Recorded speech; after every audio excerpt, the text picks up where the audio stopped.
Meus amigos, muito boa noite a todos. Sempre um prazer estar aqui com vocês e já reconhecer, né, em todas as vezes que venho, alguns rostos que são tão simpáticos, com uma vibração tão carinhosa, tão gostosa com a gente. Então, indiscutível que nós temos 24 horas por dia. Alguém duvida? Eu sei que tem alguém que duvida. Aliás, muita gente duvida. Mas são 24 horas. E esse acordo, ele foi nascendo assim de uma evolução, né? A própria evolução do ser humano. Os primeiros preocupados, vamos dizer assim, em decifrar a questão da passagem do tempo foram os egípcios. E junto deles os babilônios. Então, um egípcio muito esperto ficou pensando, esse sol anda, né? Aí ele percebeu que o sol andava. E ele começou a prestar atenção naquilo, ele começou a prestar atenção numa coisa que para nós hoje é óbvia, a sombra. E prestando atenção na sombra, ele observa que tudo tem sombra. E esse é um conceito também da psicologia e da psicanálise, a questão da sombra. E ele então vai, o que nós vamos chamar aqui de fincar um graveto no chão, e vai perceber que ele também tem sombra. E daí nasce a ideia de se contar o tempo. E ele repara que, do momento que o sol nasce, até o momento que ele se põe, ele vai contando, movimentando esta sombra. Os babilônios vieram e fizeram um complemento disso. Começaram a marcação da sombra de tempo em tempo, à medida que o sol ia atravessando o céu. E chegaram à conclusão das horas. Então, entenderam, quando o sol se posiciona mais ao centro, que a sombra quase não aparece, né? Ela é mínima. Então, ali, o meio do dia. Então, estava estabelecido o primeiro relógio de sol da humanidade, né? O primeiro relógio como contagem do tempo. Aí acabou a paz do mundo. A paz do ser humano acabou ali na construção do relógio do sol. Porque mais tarde, né, com as diferenças do próprio tempo, né, a questão do fuso horário, houve uma convenção para se tratar do assunto, estabelecer essa diferença entre horas. Por isso nós temos o horário oficial de Brasília, por isso nós temos um horário na Europa, em países nórdicos, enfim. Né, coisas que nós sabemos, mas estamos aqui relembrando, para chegar num ponto em que, indiscutivelmente, são 24 horas. Para quem está ocupado trabalhando, para quem está dormindo, para quem está doente, para quem está sofrendo, para quem está feliz, 24 horas. E nós temos algumas coisas básicas para fazer nessas 24 horas. Primeiro, dormir. Pelo menos umas 6, 7 horas. Temos que fazer alguma atividade física. É obrigatório, não é? É uma pressão fazer uma atividade física. Se alimentar bem. Pelo menos 4 refeições por dia, quem tem condições de fazer, faça. Preparar esse alimento. Não pode ser feito de qualquer forma, nem qualquer alimento. Nós temos agrotóxicos, nós temos situações aí na alimentação, nós temos que escolher bem os alimentos, e glúten não pode ter, isso, aquilo, outro. Bom, nós temos também que ter um horário para o lazer. Nós temos que ter aquele tempo para família. Temos que ter o tempo para a família, para criar os filhos. Já passou de 24 horas aí para vocês? Porque para mim já passou bastante de 24 horas. Porque a gente considera 8 horas de trabalho. Trabalho que nos traz o sustento, o alimento. Aquele trabalho que o esposo, a esposa, né, os filhos, enfim. Nós, a partir de uma certa idade, precisamos realizar. Alguns começando até mais cedo. Não por conta do preparo, mas por conta da necessidade. Não é assim? Da situação familiar que pede e tal. Então, considerando aí 8 horas de trabalho, umas 6 para dormir, mais o processo de alimentação, mais a atividade física, mais a vida social, a vinda na casa espírita, e etc. e tal, nós já fechamos essas 24 horas. E é melhor eu me apressar, porque às 8 eu fiquei sabendo que tem Vasco e Flamengo. Então, por favor, né, vamos acelerar isso daí. Né? Que chegar em casa, Brasileirão está acontecendo, a gente tem que estar ali aproveitando a coisa. Então, entre os desafios da vida moderna, e eu me baseei muito nesse livro, Dias Gloriosos, de Joana de Ângeles. Eu trouxe o livro porque nós estamos com a mania da internet. Tem muita gente que lê bem no celular, no tablet, no computador, mas eu gosto bem da energia que a gente deixa impregnada nas coisas, né? E principalmente nos livros. Então, está aqui uma dica, né? Dias Gloriosos. Bom, um dos grandes desafios deste momento. Nós vamos começar, a gente selecionou aqui 3. Vamos começar pela questão que nós vamos chamar de questão de fé. A religiosidade é algo inerente ao ser humano. É inerente, é dele, desde o princípio. O ser humano, em todas as épocas, em todos os locais do mundo, do nosso planetinha, desde os recantos mais longínquos até os centros mais movimentados, nós falamos aqui, né, da Babilônia antiga, do Egito, ele tem essa necessidade do ser supremo, do ser criador, do ser além de si mesmo. E a questão da fé passa hoje por uma forma diferente de luta. E eu estou colocando a palavra luta porque tem sido uma luta.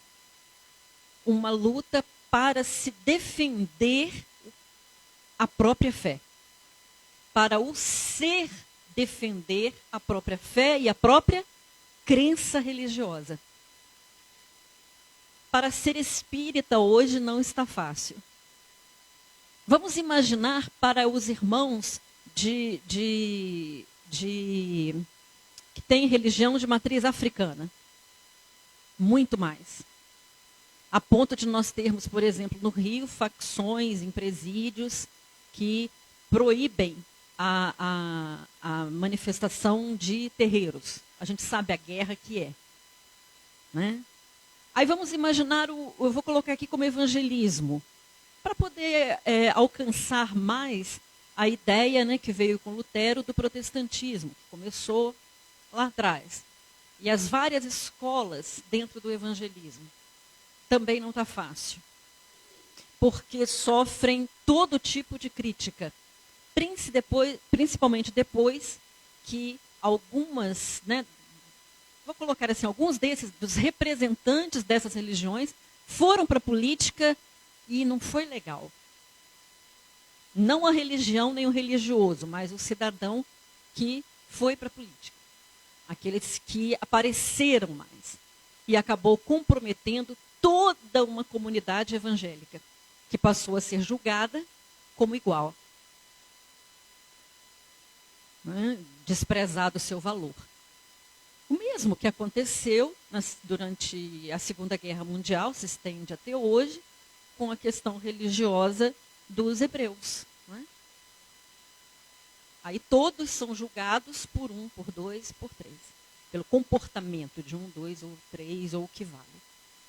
E aí surge um movimento muito grande que a gente está vendo, com milhares e milhares de seguidores, de um novo tipo de materialismo, ou de ceticismo, ou de ateísmo. Vou usar até esse termo, de ateísmo, né? De ser ateu, de não acreditar em nada. Que é, não bastando não acreditar em nada, gera uma perseguição a quem acredita. Uma desmoralização para quem acredita. Para quem tem uma fé. Para quem tem ou segue uma doutrina religiosa, um pensamento religioso.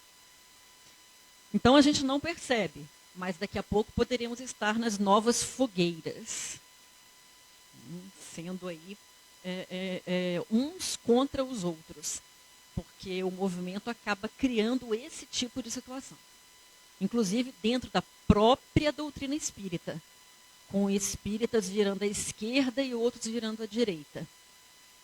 E eu fico imaginando Dr. Bezerra de Menezes, que foi o iniciador dos laços, né, de relações, do movimento de unificação do espiritismo no Brasil. Foi Dr. Bezerra. Um pensamento, aquele pensamento de que uma vara, né, uma vara sendo torcida se quebra facilmente. Mas várias juntas, unidas num feixe, se torna inquebrável. Esse é o pensamento do Dr. Bezerra, falando sobre a nossa união. Isso que o Pedro Paulo falou aqui no início, dessa campanha de valorização da vida, como uma iniciativa do movimento espírita de Leopoldina. Não da minha casa, da sua casa, da casa do Zé, do Antônio, não. Aí a doutrina espírita em foco, não o ser humano em foco. Não é? Então, é um desafio que nós estamos sendo convidados a nos posicionar. E o posicionamento para o espírita está nas obras básicas, principalmente. Com todo o amor que nós temos, as ramificações das obras básicas, pela psicografia de Francisco Cândido Xavier, principalmente, pela psicografia de Divaldo Franco. E poderíamos nos estender aqui a mais alguns. Estamos falando de 2 arautos dentro da psicografia das notícias do plano espiritual. Mas, principalmente, a codificação. A base, que é o Livro dos Espíritos. E daqui, do Livro dos Espíritos, né, dividido em 4 partes, a parte primeira, lá na Gênesis, a parte segunda, a parte terceira, a parte segunda, o Livro dos Médiuns, a terceira, o Evangelho, o quarto, Céu e Inferno. Principalmente. E aí nós estaremos com uma formação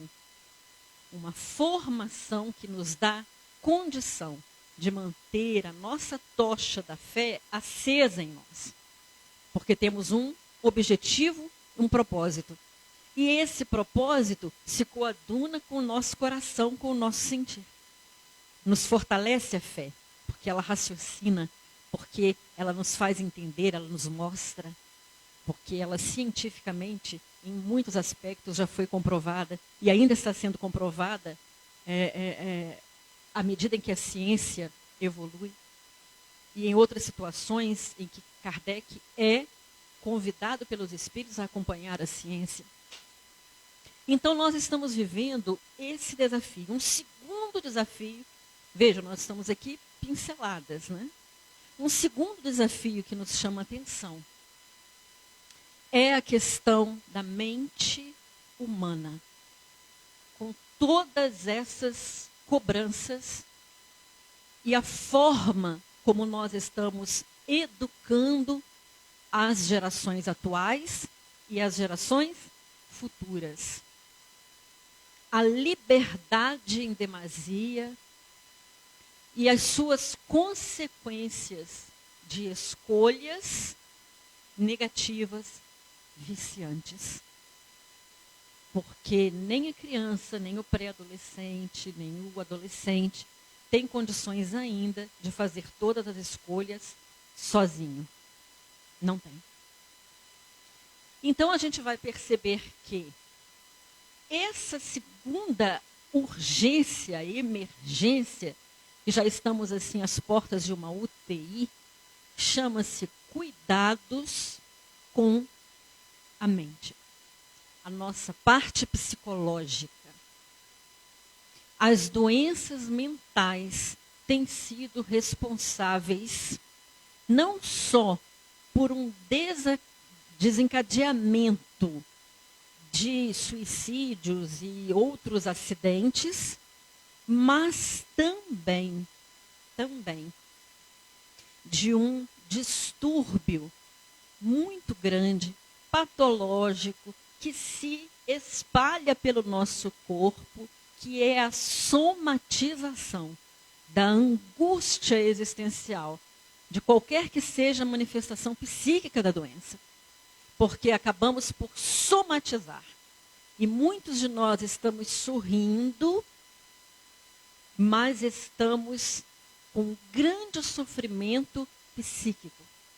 E chamamos a atenção dos espíritas, nós espíritas, que muitas vezes acreditamos que temos que ser fortes, que o espírita não tem por que sofrer, que o espírita deve ser sempre feliz, porque sabemos da reencarnação, porque temos consciência do Consolador prometido, porque sabemos do mundo espiritual, sabemos dos riscos da obsessão, etc. e tal. Então, muitas vezes, o espírita, que está num corpo de carne, assim como qualquer ser humano, vai esconder ou mascarar a sua angústia psíquica, a sua dor, para não parecer frágil ou descrente. E ouvir dos nem sempre amigos espíritas a frase, mas você é espírita. E aí a gente responde, é por isso mesmo. Se eu não fosse, talvez eu seria. Então, nos chama a atenção a questão do sofrimento mental. A questão que está relacionada a uma terceira, um outro desafio que nós estamos vivendo. E nesse caso, eu trouxe a questão 714 do Livro dos Espíritos. Para ser textual, Kardec, que se deve pensar do homem que procura nos excessos de todo gênero o requinte dos gozos? Gozo nada mais é aqui do que prazer, viu, minha gente? Satisfação. Satisfação. Então, vejamos. A natureza nos propicia tudo o que a gente precisa para a nossa satisfação. A vida em sociedade, o avanço tecnológico, científico, em todas as áreas, nos garantem uma certa qualidade de vida. Vamos colocar assim. Nós estamos colocando aqui de modo geral, viu, minha gente? De modo geral. Dentro desse aspecto, nós temos aí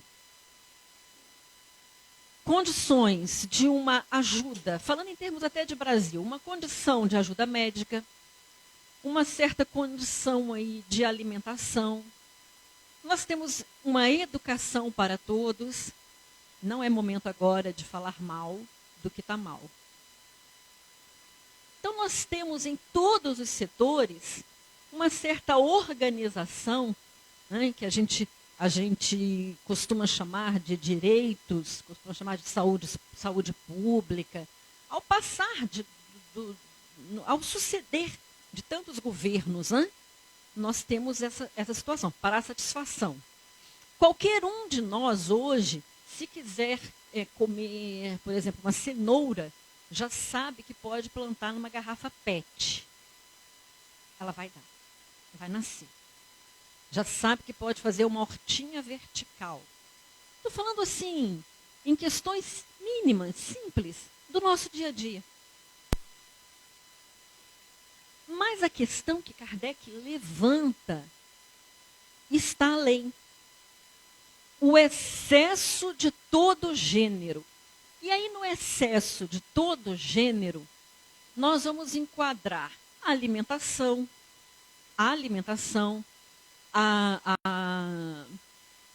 e aí, dentro da alimentação, tudo que se bebe, que se come, etc. Né?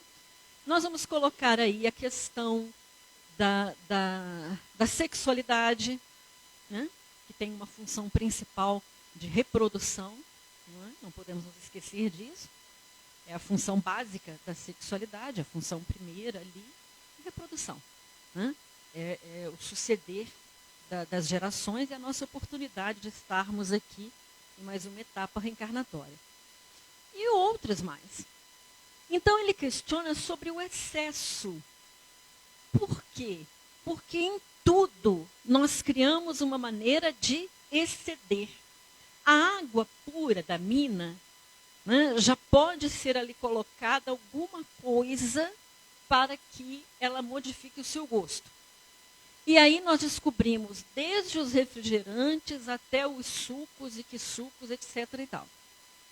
Na comida que se come, como eu falei da cenoura, da alface, ou sei lá o quê, nós descobrimos que podemos colocar mais 1 milhão de coisas para que aquilo ali se modifique e venha produzir outros tipos de sensações.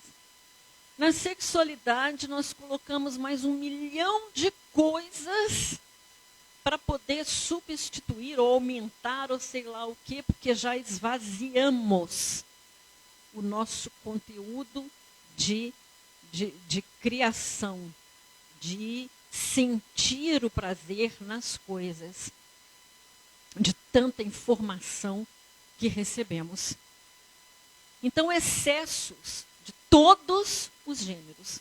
Nós citamos aqui 2 porque são os primordiais, que normalmente mais nos prendem à Terra, né, mais dificultam a nossa evolução espiritual. Né, são as 2 questões. E os espíritos vão responder assim a Kardec. Pobre criatura. Tem uma exclamação aí. Pobre criatura. Mais digna é de lástima do que de inveja. E aí nós trazemos a palavrinha mágica que nos move. A inveja. A inveja é danadinha, porque ninguém reconhece que tem. Mas todo mundo reconhece que é invejado. É uma das primeiras coisas que as pessoas falam quando alguém critica, ou quando ouve alguma coisa. Ou quando sofre alguma coisa. Ah, porque muita inveja. Mas você é invejoso? Não. Alguém aqui é invejoso? Alguém aqui sente inveja? Ah, gente, que lindo. Só eu. Puxa vida. Desculpa aí, né? Eu também não. Não, se ninguém sente, que não. Vou até aproveitar um pouco dessa água. Então é isso, né? Mas tem gente que tem uma ilha só para eles, gente. Isso não causa inveja, não? Não. Puxa vida. Enya. Todo mundo aqui, alguém já ouviu Enya aqui, ou já ouviu milhares de vezes. A musicista Enya. Que som maravilhoso, daqueles ritmos de guitarra, né? Tem uma também, uma canadense. Eu fiquei sabendo que ela tem uma ilha, ela mora numa ilha.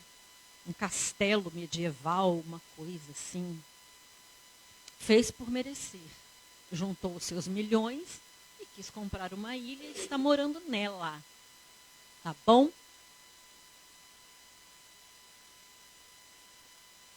Nada? Reação nenhuma.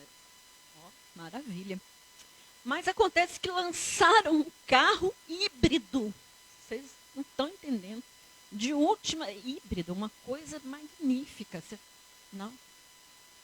Elétrico. Olha eu aqui falando bobagem. Você vê o quanto eu li para cá? Nada disso. Mas e aquele corpo escultural? Você viu que eu levantei a postura, minha gente. Eu até levantei a postura.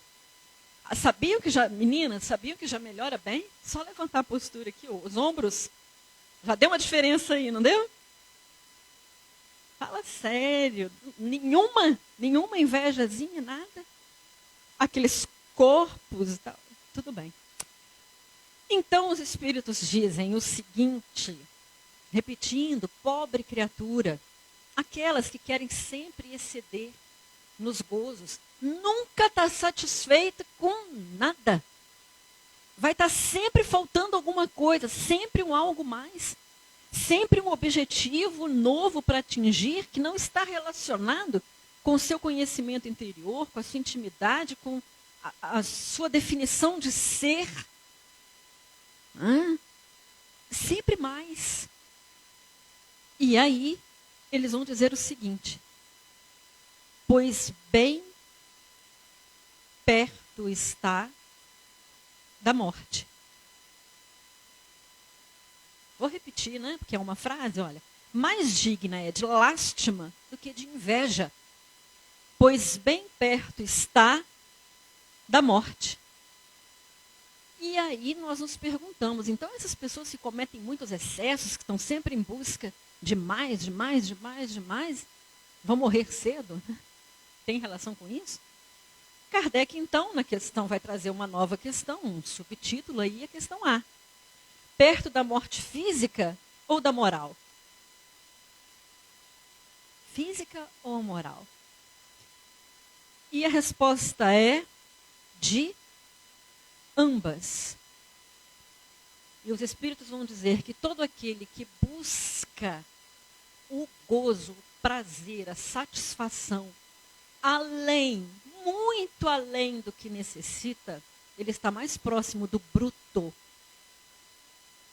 Porque o bruto, aqueles que nós consideramos, né, os pré-históricos, os brutos, se satisfaziam com a natureza. Nós temos, por conta da tecnologia, como nós dissemos, das ciências avançadas, nós temos um leque de possibilidades muito maior na atualidade. Então, é um desafio, nessas 24 horas do dia, satisfazer as nossas necessidades primárias. E, além delas, as nossas necessidades que vão além, que são o excesso, que nos dificultam a caminhada, que nos trazem o ônus, como Pedro Paulo colocou, e que não são garantia de felicidade. E por ser uma pessoa pública, eu me arrisco a dizer que Siênia teve que se isolar num castelo, numa ilha, em algum lugar da Europa, deve estar se sentindo profundamente inadaptada com o planetinha. Porque estar no desafio, no planetinha, é estar no combate corpo a corpo. É enfrentar a dificuldade, o problema, o trânsito, a situação difícil, as pessoas chatas, as doenças, as complicações, o salário curto que você estica, faz esticar, e quando não estica, é o boleto que vence, e a coisa que atrasa, e a situação que complica. E ainda arranjamos um tempo para ir à fraternidade, ouvir algumas palavras, acalentar o coração, abrir um pouquinho a mente para algum tipo de ideia nova, fazer um contato especial com aqueles que amamos e que já estão no plano espiritual, do qual sentimos grande saudade. E nesses momentos de saudade, nós nos sintonizamos e eles têm a chance de se aproximar de nós, nos abraçar, nos acolher. E nós podemos senti-los através do seu perfume, da sua marca, do toque, daquela vozinha de quando falava antes e a gente entendia. E nós, então, estamos na luta, como nos colocou Jesus. Eu venci o mundo. Então não vamos nos esquecer. Ele disse isso, e um dos motivos dele ter dito isso é porque um espírito da envergadura de Jesus, nós podemos ter todos os nomes aqui possíveis, de Cristo planetário a Sol, ao que quisermos. Ele, vamos usar um termo aqui, nosso conhecido, se encolher para habitar um corpo de carne como o nosso, adaptado a esse planeta, vivendo uma época ainda longe da que nós estamos vivendo agora, nessa transição, com tantas facilidades e possibilidades de crescimento intelectual, físico, moral. E ele se fazer caber num corpo de carne, de homem, sujeito a todos os tipos de intempéries, de sofrimentos físicos, de violência. Então, ele disse: eu venci o mundo. Sede os vencedores da iniquidade. E o que é a iniquidade, senão o mal em nós mesmos, por nós mesmos, produzidos? Mas se nós já não produzimos o mal, vamos ouvir o conselho de Emmanuel na última mensagem, último capítulo do livro Vida e Sexo, quando ele nos diz: se você já entende que não erra mais, nem por ação, praticar o mal, né? Se você não erra mais, nem por intenção, aqueles momentos de fúria em que a gente deseja o mal, nem por ação, nem por intenção, nem por pensamento, nem sonho, ainda assim, ouça o apelo inolvidável do Cristo. Inolvidável, que não se esquece, que não pode ser esquecido. Amai-vos uns aos outros, como eu vos amei. Então, cada um segundo as suas obras. Muito obrigada pela atenção, pelo carinho de todos. Grande abraço.